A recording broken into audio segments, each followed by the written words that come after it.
Why are modern men weak? It's a pretty common observation that men today aren't what they used to be. Perhaps you've heard the common expression, strong men make good times.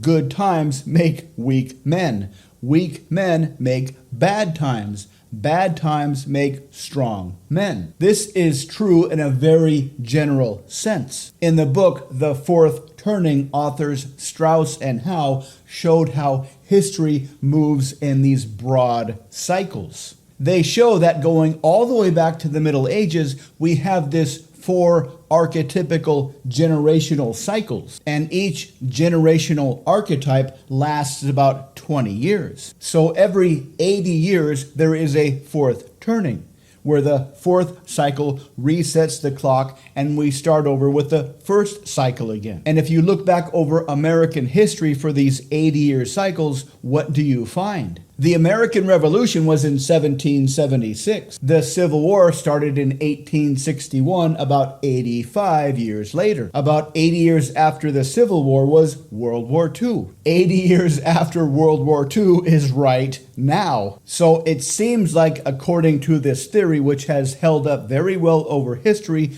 we're kind of due for some big event. We are coming up to the proverbial harsh times, bad times that will hopefully create good men and hopefully start this cycle all over again. But what is the actual mechanism that makes men weak? In order to answer that question, we'll have to take a detour back through human history, going all the way back to before we were even humans. According to most anthropologists, we've been humans for about 200,000 years. But about 2 million years ago, our brains got really, really big, really, really quickly. Our brains tripled in size. This presented a problem. Because of our big brains and our big heads, Mother Nature had a choice to make. We could be born much more fully formed like most other mammals. But for that to happen, our hips would have had to become much wider. And if that happened, we would have lost the ability to walk on two legs. A better choice, according to whoever decides these things, was for us to be born much less than fully formed with much smaller heads so we could retain our ability to walk. And because we are born with much less than fully developed brains, our brains are not really done cooking until we're in the mid to late teens. So what does this mean exactly? Just consider this idea. Consider that the things we need to have in our brains in order to be fully functioning adults are not things that we can sit down and learn from a book. They are things we need to kind of soak up from the adults around us. We watch them and we copy them. This happens over several years, and this happens mostly unconsciously. This is a process, a long, slow, gradual process of unconscious modeling. We unconsciously soak up the behaviors and the beliefs of the adults that are around us as we are growing up. The Jesuits had a famous saying, "Give me a child when he's born, and I'll give you a soldier of Christ when he's 7.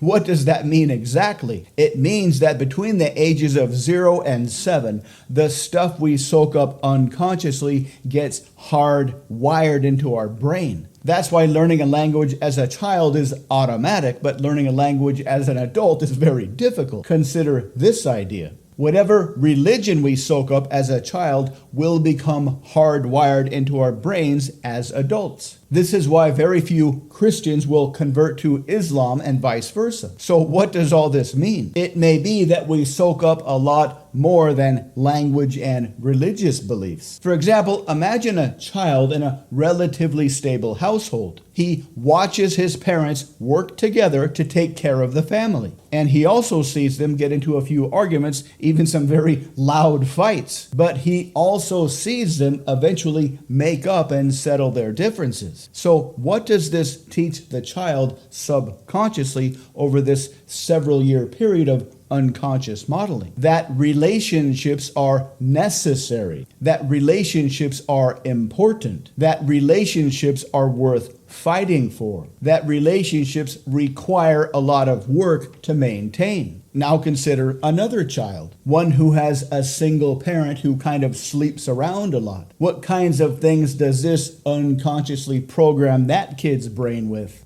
That relationships aren't that important. That whenever there is trouble in one relationship, get rid of it and get another one. Now imagine a son who has a hardworking father. The father doesn't really love his job, but he goes every single day anyway. The father is a stand-up guy. The father does stand-up guy things. And for his entire childhood, the son is unconsciously soaking up all these stand-up guy things he watches his dad doing. Going to work every day even though he hates his boss. Standing up for himself and being assertive whenever he needs to be. Proactively engaging with others and creating whatever relationships he needs to create to maintain the integrity of his family. And aside from parents, kids soak up a lot of beliefs and behaviors from their teachers since they're around their teachers all day long. So it is kind of easy to see why so many men are so weak today. We are in that final phase of hard times. These hard times that will hopefully make hard men that will hopefully start this process over again. And a lot of men today have not grown up with the best role model. They are a product of their childhood environment. Single moms are at an all-time high.